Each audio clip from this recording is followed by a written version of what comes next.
Donc cet été, pendant mes vacances, je suis allé en colo. Alors pas pour moi en tant que jeune, même si je suis encore jeune, hein, mais j'étais en tant qu'orateur ou animateur spirituel dans une colo de préado à Saint-Lunaire en Bretagne. Et donc j'ai eu la joie d'encadrer 29 préados. J'avais pour mission donc, de leur partager la parole. Alors, comme toute bonne colo qui se respecte, il y avait un imaginaire, bien sûr. Alors je vais voir si vous savez reconnaître l'imaginaire qu'on avait. Attention, j'ai mon déguisement que j'ai ramené. Attention. Ah, vous êtes fort, vous êtes fort. Quelques outils avec explorateur, effectivement, aventurier, explorateur. Bon, je ne les mets pas parce qu'après, ce serait compliqué de les enlever. Quelques outils assez importants. La boussole, les jumelles. Et donc voilà, c'était le thème des explorateurs. Et donc j'avais pour mission de décliner ce thème de l'exploration au niveau spirituel. Voilà, je vous donne un peu le contexte. J'enlève le chapeau. Vous avez compris. Donc, ce qui m'intéresse, c'est les outils d'explorateur. Évidemment, je vais demander d'avoir une vision spirituelle sur ces objets. Alors, prenons par exemple le plus simple, la boussole. Qu'est-ce qu'elle vous inspire? Bien sûr, la parole de Dieu. Hein. On pense au psaume 119. Et le nord de la boussole. Qu'indique la boussole? Christ, Jésus. Je suis le chemin, la vérité et la vie. Hein. Jean 14. Bon, j'ai commencé facile, à la boussole. Okay. Plus dur, plus dur. On passe aux jumelles. Comment est-ce que vous déclineriez les jumelles au niveau spirituel? Qu'est-ce que ça peut vouloir dire? La vision de quoi? Ok. Quoi d'autre comme idée? Ok. Intéressant. D'autres idées? Bon, c'est pas évident, hein, la vision de quoi? Les obstacles? Voir les obstacles? Ok. Ça va aller dans ce que je vais partager ce matin. Donc effectivement, vous avez des bonnes idées.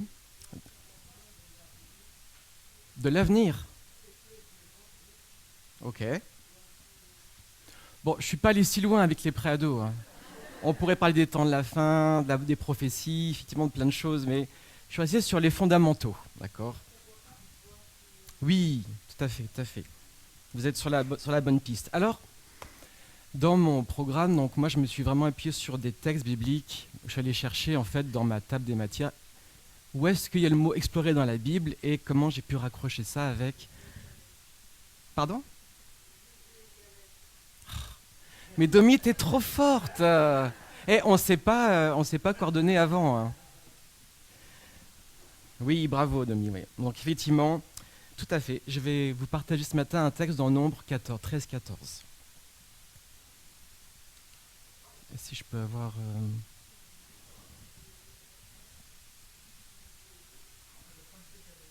Ah bah oui. Mais quand même pas. C'est pas grave. Le temps que je vous lise le passage, ça va se... Ah oui, super, super. Super, super. Bon alors, c'est un passage assez connu, mais peut-être que certains ne le connaissent pas. J'ai quand même envie de le lire. Je me permets une petite parenthèse, je ne vous lirai pas. Je vous épargne les versets 4 à 15 qui développent tous les noms de ceux qui sont partis explorer avec les tribus, tout ça. Voilà. Mais je vous lis tout le reste. Donc je suis dans Nombre 13, je fais la lecture à partir du verset 1.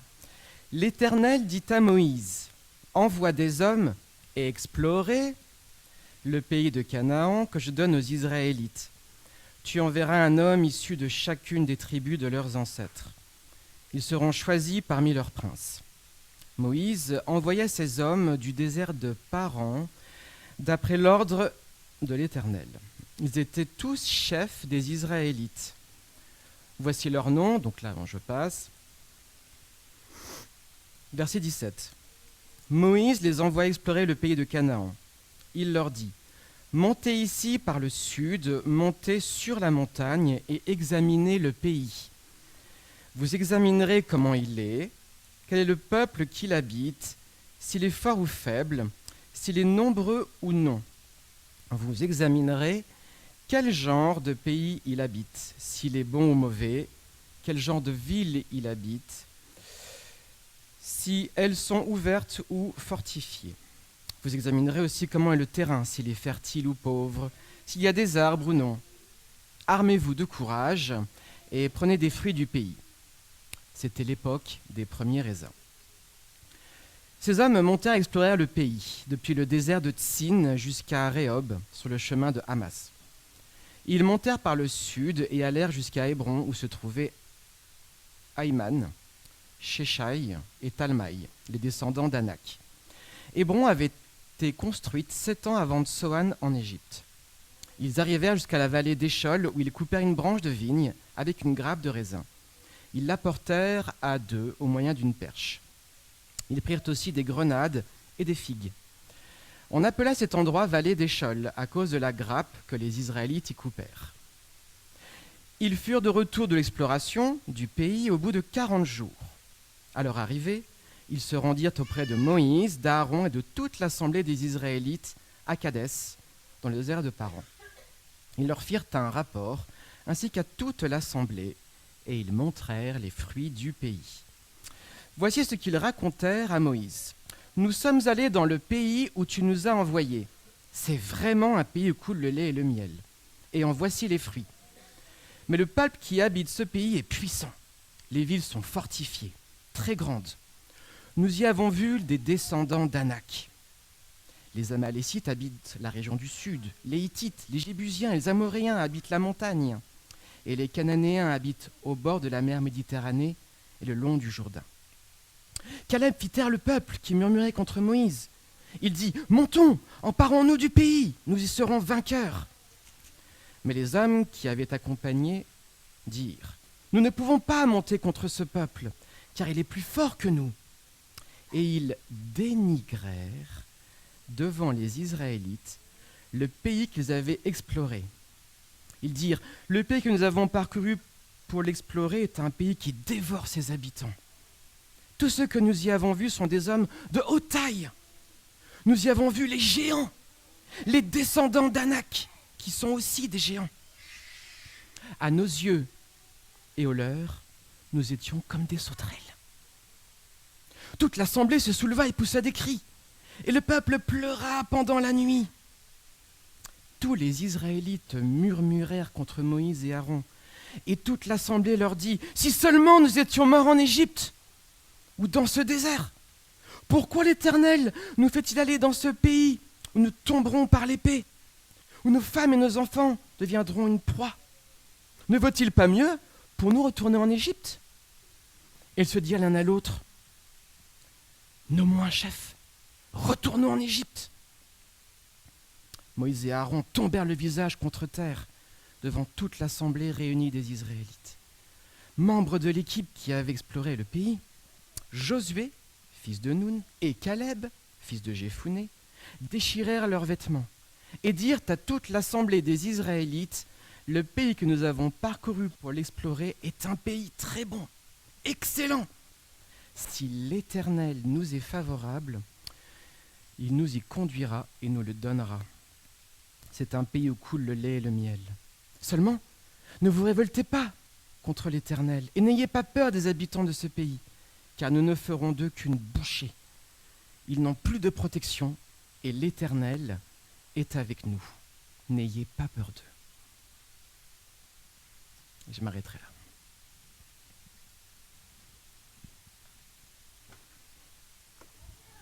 Donc, au programme, une exploration de Canaan.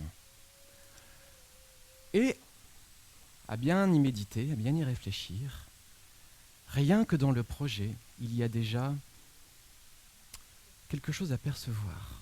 Quand les espions, enfin qu'on nomme espions, c'est pas dans la Bible, mais c'est comme ça qu'ils sont nommés, partent pour l'exploration, c'est une exploration qui est physique, ils partent explorer.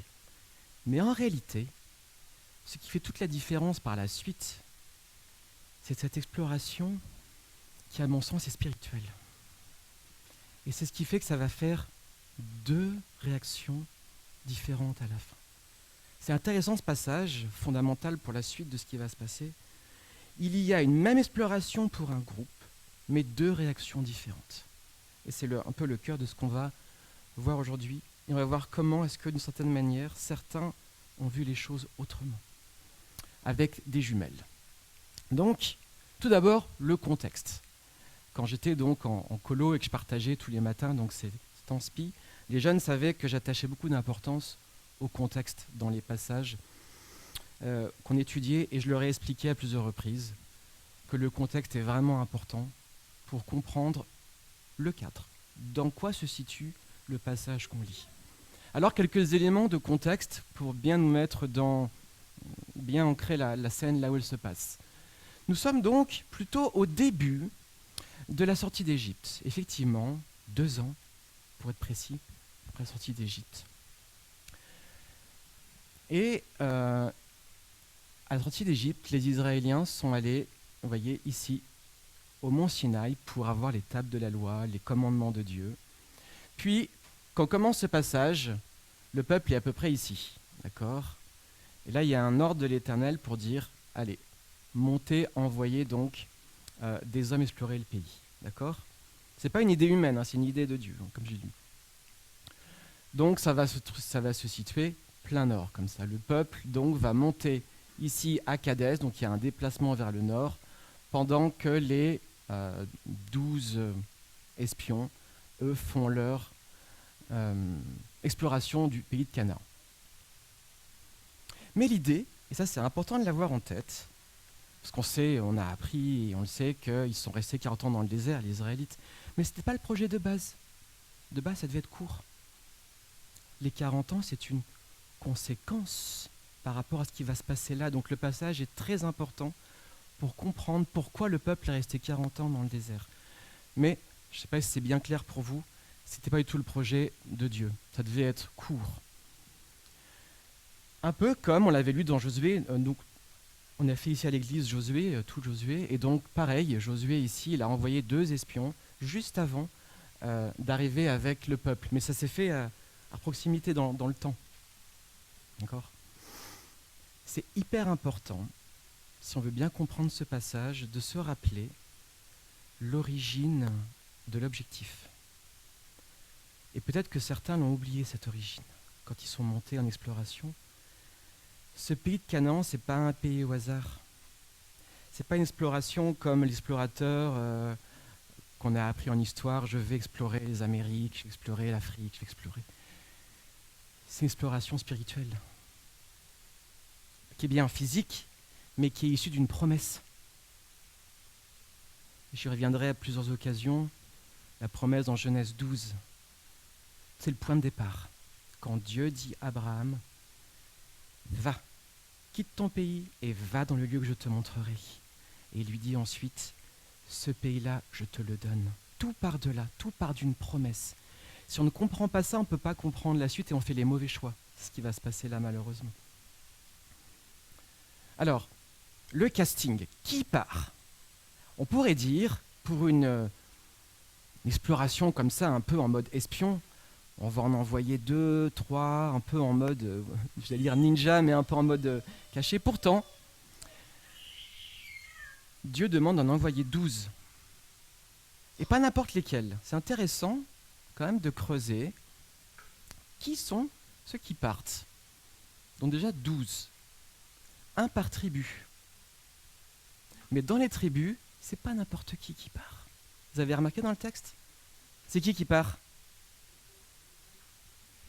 Les chefs, les princes, les chefs. Dieu demande d'envoyer l'élite, les représentants, ceux qui ont aussi un pouvoir de décision, une autorité par rapport par rapport au peuple, c'est-à-dire que eux, ce qu'ils vont dire à leur retour, c'est pas le lambda de base qui va dire ouais c'est pas mal, on devrait y aller. Bon, ok, vas-y, tais-toi, on a d'autres choses à faire. Non, ceux qui vont revenir et dire on y va ou on n'y va pas ou que sais-je, ils vont être particulièrement écoutés. C'est pour ça que la peine est d'autant plus sévère par la suite, ou la récompense, parce que ils n'y vont pas que pour eux-mêmes, ils y vont en tant que représentants de leur tribu.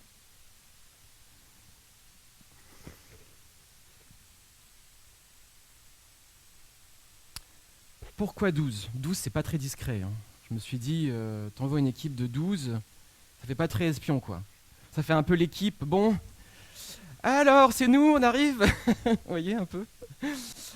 En discrétion, il y a mieux. Hein. Mais je pense que ce qu'il faut voir, voilà, c'est cette implication de toutes les tribus d'Israël, cette représentativité de l'ensemble des tribus d'Israël.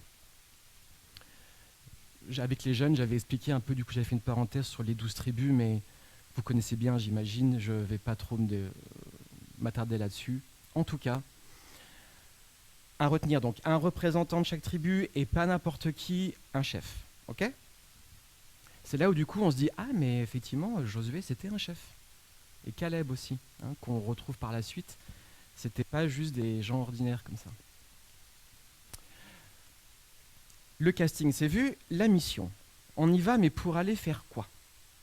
Et là c'est intéressant de voir dans la Bible que c'est assez méthodique ce que demande en tout cas Moïse. Hein, donc c'est dans les versets 17 à 20 et c'est intéressant de voir que c'est pas allez-y comme ça, et puis vous voyez en gros comment c'est, et puis vous nous dites. Hein, c'est hyper détaillé. Examinez le pays. En gros, il y a trois choses à voir. Hein. Quand on dit le pays, c'est un peu le territoire, quoi. Hein, la terre, est-ce que c'est bon, c'est mauvais, c'est fertile, ça pousse bien, c'est sec. Bon, le peuple, sont comment les gens ? Parce que là, on y va, mais ils sont forts, ils sont faibles, ils sont nombreux, il n'y a pas beaucoup de monde. Et puis les villes, est-ce qu'elles sont ouvertes ? On peut rentrer comme ça, ou c'est fortifié, etc. Donc c'est quand même ce que Moïse demande, c'est un rapport assez détaillé, intéressant, par rapport à la suite aussi. On connaît bien, donc, pour être ceux qui sont à l'école du dimanche, et je pense que c'est des images qui sont bien connues, de deux personnes dans les 12 qui ont ramené, donc, comme l'image le montre ici, donc la grappe de raisin. Oui. Mais pas que le raisin. Hein. Des grenades, des figues. Donc évidemment, ça fait un peu notion de preuve. On y était, on vous ramène des choses qu'on a vues sur place. C'est intéressant aussi de se dire qu'ils reviennent dans le désert, là où il y a le peuple. Ça pousse pas là-bas dans le désert, évidemment. Donc ça va aussi avoir un signe d'encouragement aussi, normalement, dans l'idée, c'est de dire, regardez ce qui nous attend. C'est cool. Là où on va, il y a du raisin, il y a des figues, il y a des bons fruits à manger. Hein, l'objectif de base d'aller là-bas, c'est de revenir et d'encourager le peuple en disant, mais on y va les gars, c'est trop cool ce que Dieu nous donne.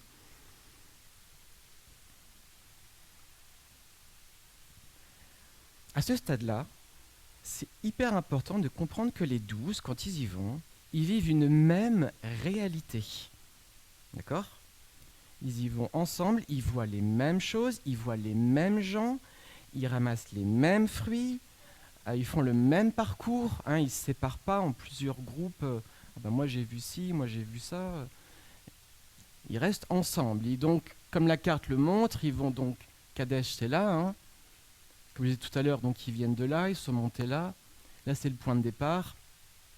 Vous voyez qu'on n'est plus très loin d'Israël, hein, enfin de Canaan je veux dire. Et donc l'exploration se fait du sud vers le nord. Le point le plus au nord, c'est Rehob, puis ensuite ils redescendent. D'accord ? Et la Bible nous dit qu'ils sont restés 40 jours. Donc c'est quand même un voyage assez conséquent, c'était pas éclair, quoi. Hein. Un peu plus d'un mois, ils ont bien vu le pays, ils l'ont bien exploré, ils peuvent bien en parler. Ça va donc une même réalité, c'est important de comprendre ça, que ces 12 ont vécu les mêmes choses. Ces 12, ils ont le même arrière-plan aussi de ce qu'ils ont vu par rapport à Dieu. Ils viennent tous d'Égypte, ils ont vu ce que Dieu a fait en Égypte, ils sont passés par la mer que Dieu a ouverte, aussi par rapport à leur contexte spirituel. D'accord ? Donc voilà cette même réalité. Et à partir de là, à leur retour, les choses vont partir dans deux branches différentes. Deux réactions différentes sur ce même groupe de 12. D'accord ? Il y en a 10, donc la majorité qui a une vision des choses, et il y en a 2, minoritaires, qui ont une autre vision des choses. Et là, on va rentrer vraiment dans le vif du sujet, j'allais dire, par rapport à la vision qu'ils ont eue. Dans le sens où il y en a 10 qui ont vu le pays, j'allais dire, uniquement par la vue. Ils sont très pragmatiques, sont très minutieux, c'est plutôt des bons élèves, puisqu'ils remplissent le cahier des charges. Par rapport à ce que Moïse demandait, ils reviennent. Nous sommes allés dans le pays que tu nous as envoyé. C'est vraiment un pays qui coule le lait et le miel. Constat. Ok. En voici les fruits. On peut dire que les villes sont fortifiées. Tu demandais pour les villes. Ok. Elles sont fortifiées. Elles sont très grandes. Ils font une description assez précise de la population. Donc les Amalécites sont au sud, les Hittites la montagne, les Cananéens au bord de la mer. D'accord ? Donc ils sont factuels, précis. Pour autant, et c'est là où je pense qu'il y a un début de problème, c'est qu'ils ne voient les choses que par la vue. Et ils ne sont que dans une exploration physique. Ils ne voient les choses comme si on me demandait d'explorer la Belgique, où j'irais comme ça. Bon, bah là, il y a ça, là, il y a une ville. Voilà. Mais c'est pas ça le truc. Il y a autre chose derrière, évidemment, qui est demandé. Ils commencent à interpréter. Vous voyez ? Ils sortent de l'observation, on va dire, neutre, pour déjà interpréter. Et là, il y a un glissement. Observez bien, observez bien. Nous ne pouvons pas monter contre ce peuple. Ah bon ? Qui c'est qui dit ça ? C'est Dieu qui a dit qu'on ne peut pas monter ? Car il est plus fort que nous. Là, il n'y a plus de dimension spirituelle. À aucun moment, les 10 là, ils parlent de Dieu. Ils sont emprisonnés dans le concret, dans la pratique. Et ils ne sont nubilés que par une chose, c'est la taille des gens qu'ils ont vus. Ça les a marqués. Je vous relis quelques notions, quelques passages. Il est plus fort que nous. C'est un pays qui dévore ses habitants. Ce sont des hommes de haute taille, des géants. Et nous, on est quoi ? On est des sauterelles. On n'est rien, nous. D'où est-ce qu'on irait les envahir ? Non, mais ça va pas, non, on ne peut pas faire ça. Et donc là, dégringolade. Vous voyez comme ça va vite quand on n'est que dans l'observation visuelle et physique. Deux autres ont un point de vue totalement différent. Parce qu'ils ont vu les choses autrement.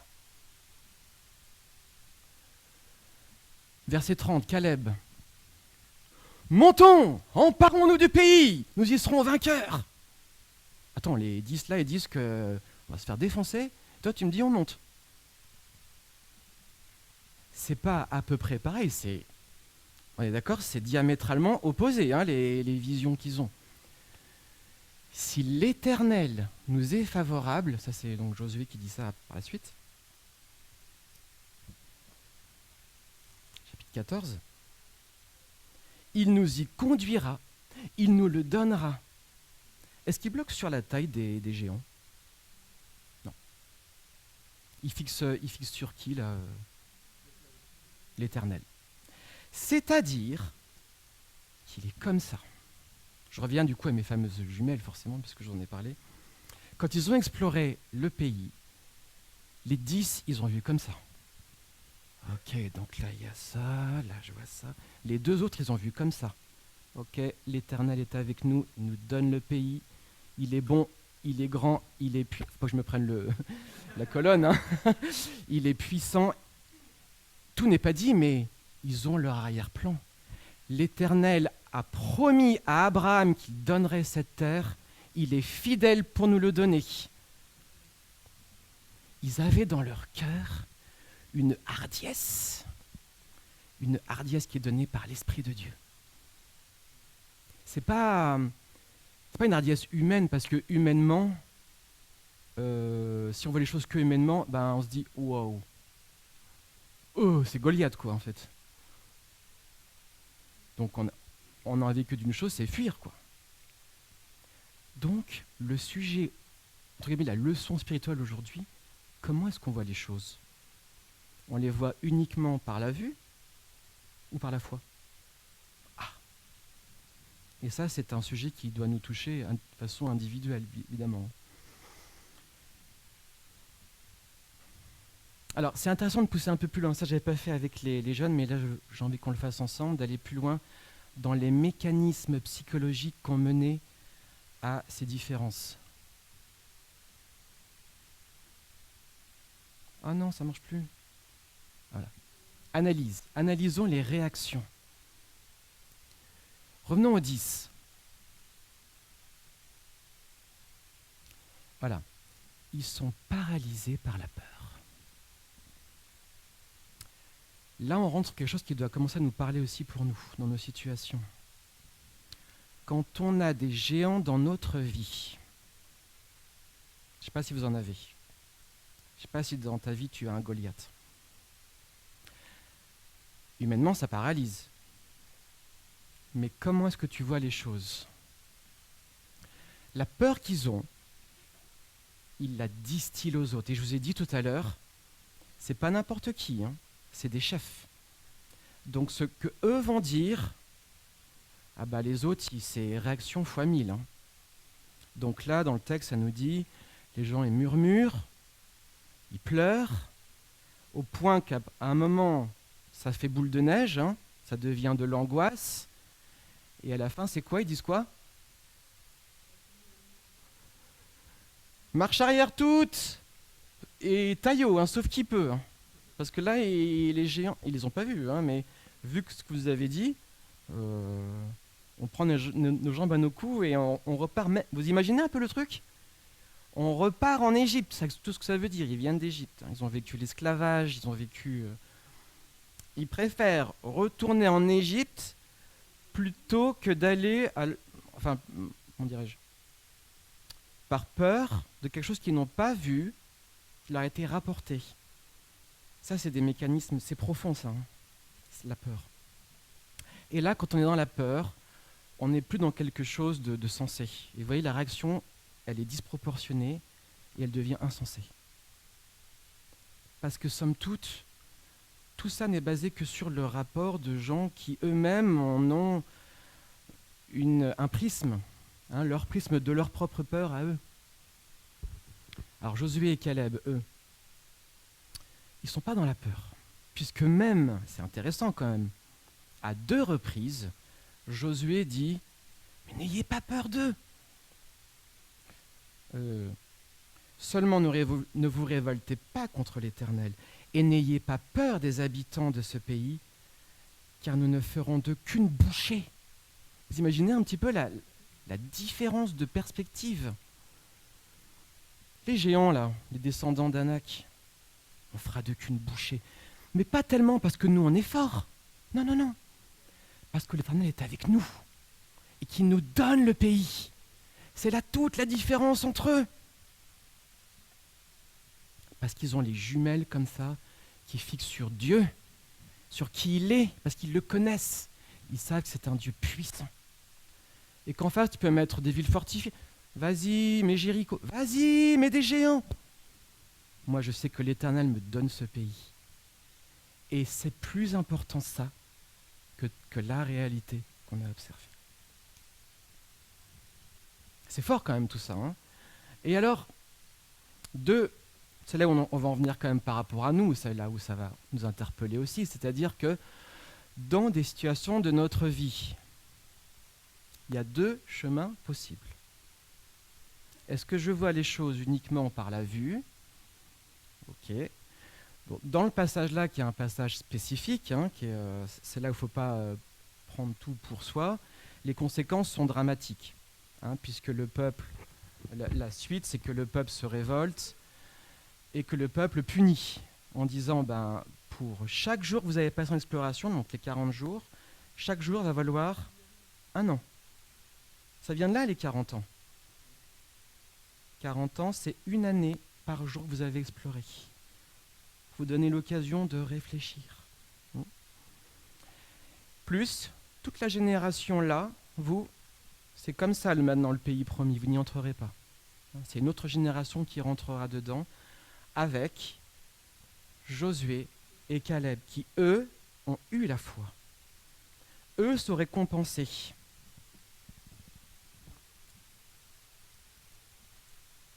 Je lis toujours dans Nombre 24, 14-24. Quant à mon serviteur Caleb, parce qu'il a été animé d'un autre esprit et qu'il a pleinement suivi ma voie, je le ferai entrer dans le pays où il est allé et sa descendance le possédera. Waouh! Donc là, on a vraiment ces 2 chemins qui conduisent à 2 conséquences bien différentes. Hein, la mort pour certains, la promesse, Canaan et la vie pour d'autres. Donc, quand maintenant vous prendrez des jumelles pour regarder quelque chose, peut-être dans un coin de votre tête, vous dites « Ah oui, il y a aussi !» Vous avez parlé, Guillaume, aussi de jumelles de la foi, c'est ça, les jumelles de la foi. Je regarde la situation au-delà de ce que ça peut m'inspirer comme peur. D'accord ? Je vois les choses, en fait, je ne fixe pas tellement sur le géant, mais je fixe sur Dieu, sur ses promesses, sur sa puissance. C'est ça les jumelles de la foi, c'est pas se fixer sur soi, c'est pas, mais se fixer sur Dieu.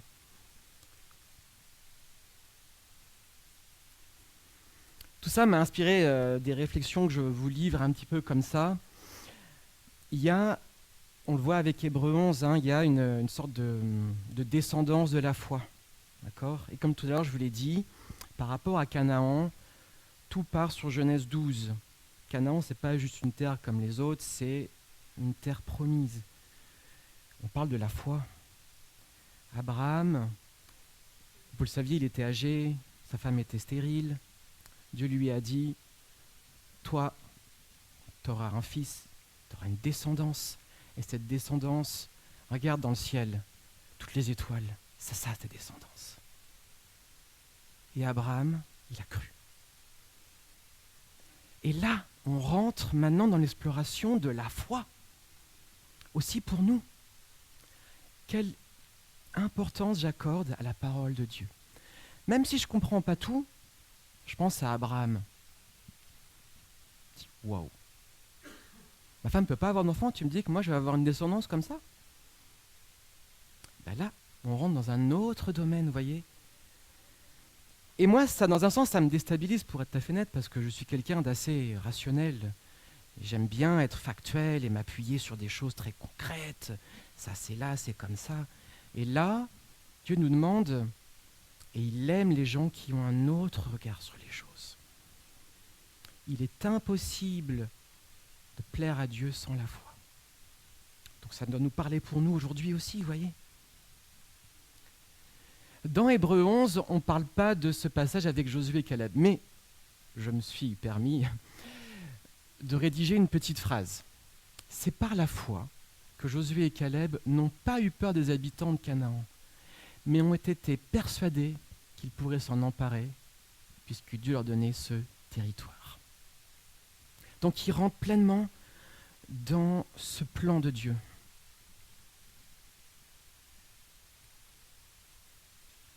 Pour nourrir notre foi, aujourd'hui, là, ce matin, peut-être la foi, je ne sais pas ce que tu te dis. C'est quoi la foi ? Tiens, ça aurait été intéressant d'avoir une discussion.